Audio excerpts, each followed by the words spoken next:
मगरबी बंगाल के वज़ीर आला ममता बनर्जी ने बीजेपी की गारंटी ज़ीरो है। उन्होंने कहा कि बीजेपी की गारंटी ज़ीरो है। अलीपुरद्वार में रैली से खिताब करते हुए ममता बनर्जी ने कहा, बीजेपी ने 2 साल यहाँ पर कामयाबी हासिल की। यहाँ पर उनका एमपी कामयाब हुआ, लेकिन यहाँ के 10 लाख चाय के बागात में काम करने वालों से चाय लेना बंद कर दी गई। हमारी हुकूमत ने इन मुतासरीन की मदद की। उन्होंने कहा कि हम आपकी चाय लेंगे। ममता बनर्जी ने यह भी कहा कि हमने 10 लाख मजदूरों की मदद की है।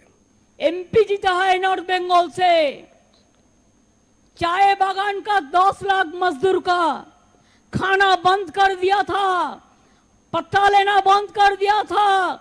हमारा सरकार वो लोगों का साथ, परसों वो लोग हमारे पास आया, कल मैंने खुल दिया, कल से मैंने बोल दिया आप लोगों ने पत्ता, आपका पत्ता लेंगे। 10 लाख मजदूर को हम हेल्प कर दिया। 100 दिन का काम पे लिए कोई कुछ नहीं करना पड़ेगा।